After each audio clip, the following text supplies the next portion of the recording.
Hello students, now today we discuss the trigonometric function of class 11th. In the previous lecture we will discuss the exercise 3.3 and the some basic concept of trigonometric function of sum of angles. Trigonometric concept of sum of angles. Now here we discuss the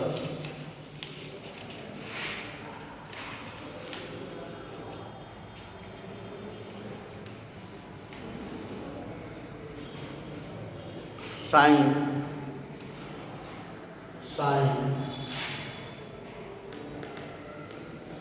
pi minus x cos pi minus x tan pi minus x cot pi minus x sec pi minus x and cosec pi minus x.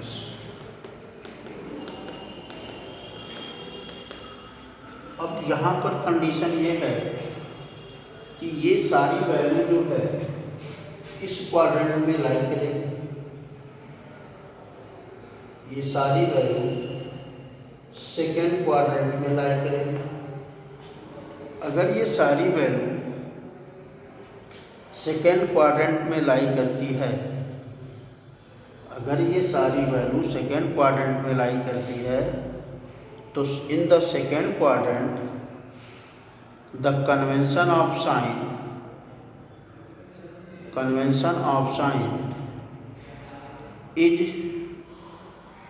Positive for the sine x as well as the cosec x and the rest are negative. यानी sine x और cosec x को छोड़ करके second quadrant में सारी value क्या होती है, नेगेटिव होती है।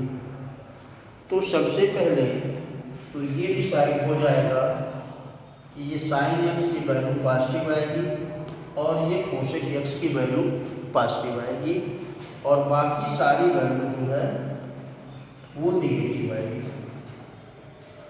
And the second condition, if the angle is represented by a pi,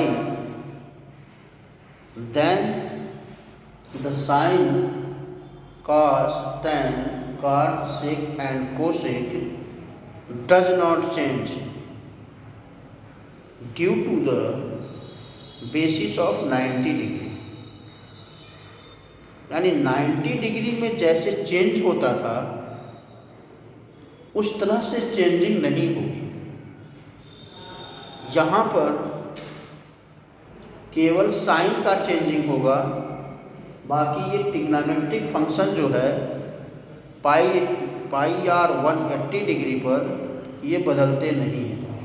यानी साइन पाई माइनस एक्स का साइन एक्स होगा, ये कॉस एक्स होगा, ये टैन एक्स होगा, ये कॉट एक्स होगा, ये सेक एक्स और ये cosec x.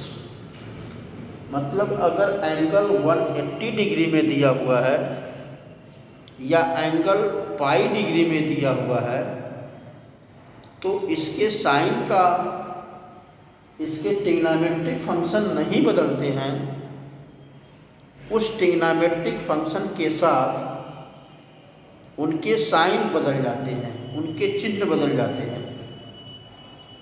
According to the, अब साइन क्या है, sine representation of sine with the help of coordinate system. Coordinate system के आधार पर हम इसके साइन को रिप्रेजेंट करते हैं। कोऑर्डिनेट सिस्टम इसका सेकेंड क्वाड्रेंट है, तो सेकेंड क्वाड्रेंट में साइन कन्वेंशन का मान क्या होता है, सेकेंड क्वाड्रेंट में केवल साइन और कोसेक पॉजिटिव होते हैं, बाकी सबका मान क्या होता है, नेगेटिव होता है।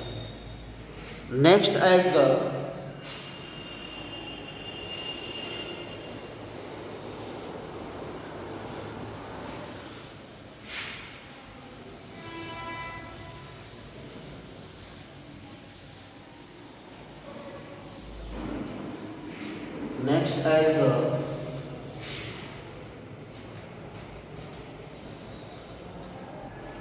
Sign pi plus x cos pi plus x tan pi plus x cot pi plus x sec pi plus x and cosec pi plus x. अब pi plus x is angle lies between in third quadrant. Pi plus x the angle lies in third quadrant. In third quadrant the sine of trigonometric function as tan and cot be positive. Tan and cot be positive and the rest are negative. But here the trigonometric function does not change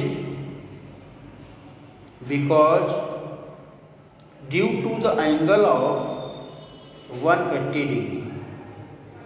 आपको ये बताया गया कि अगर angle 180 degree are पाई है तो ये कोई भी ट्रिग्नोमेट्रिक फंक्शन चेंज नहीं होगा, केवल चेंज होगा तो इसका साइन कन्वेंशन चेंज होगा। अब ट्रिग्नोमेट्रिक फंक्शन में थर्ड क्वाड्रेंट में ये केवल tan प्लस होता है और cot प्लस होता है, बाकी सब माइनस होते हैं। बाकी सब क्या होते हैं, माइनस होते हैं।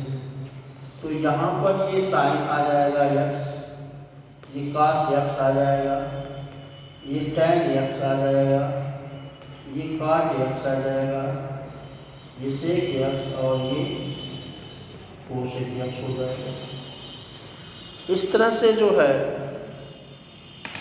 हम 180 प्लस थीटा और 180 माइनस थीटा के आधार पर इस बात का पता लगा सकते हैं कि एंगल किस क्वाड्रेंट में पड़ेगा और उसका साइन क्या होगा। Now similarly we will also explain that the angle of 2 pi plus theta or 2 pi minus theta, 2 pi plus theta that will also belong into the first quadrant, and in first quadrant all trigonometric functions are positive, all trigonometric functions are positive, but the trigonometric function does not change. But the trigonometric function does not change. That is same as the trigonometric function of 2 pi minus theta. 2 pi minus theta means angle lies in the fourth quadrant, and in fourth quadrant only cos and sec be positive and the rest are negative. So therefore cos x, cos 2 pi minus x equal to cos x, and sec 2 pi minus x equal to sec x, and otherwise Sin x, tan x, cot x and cosec x are a negative sign of sin x, tan x, cot x and cosec x. But here trigonometric function does not change. We will write the previous function in which are given. Clear? Next topic.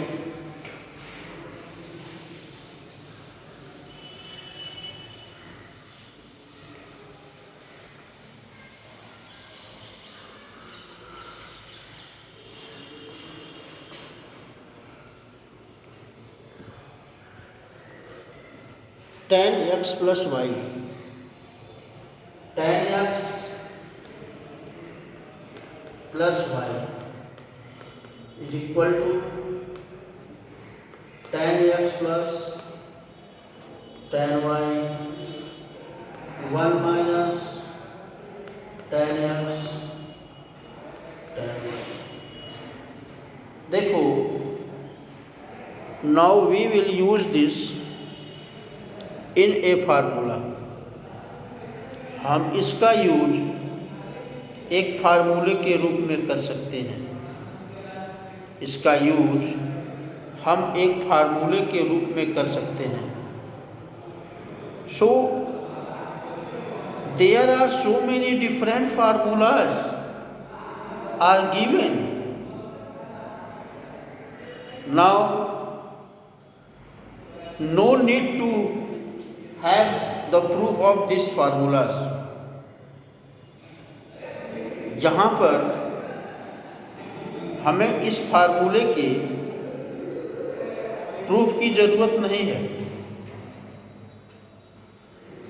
But if you want to prove that, so now we prove. यानी HF tan x plus y, ये tan x plus y. Now this is changed into the sin x plus y upon cos x plus y. Tan x plus y is changed into the sin x plus y and cos x plus y. Sin x plus y is expanded as sin x cos y cos x sin y upon cos x cos y minus sin x sin y. If numerator and denominator both are divided by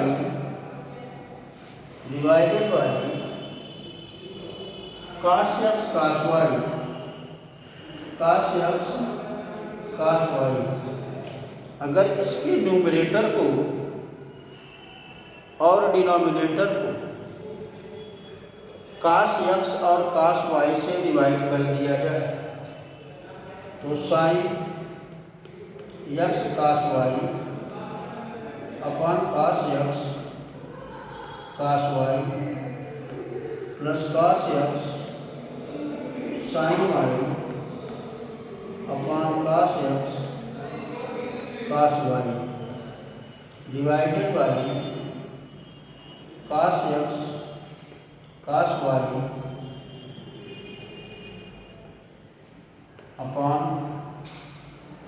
cos x cos y minus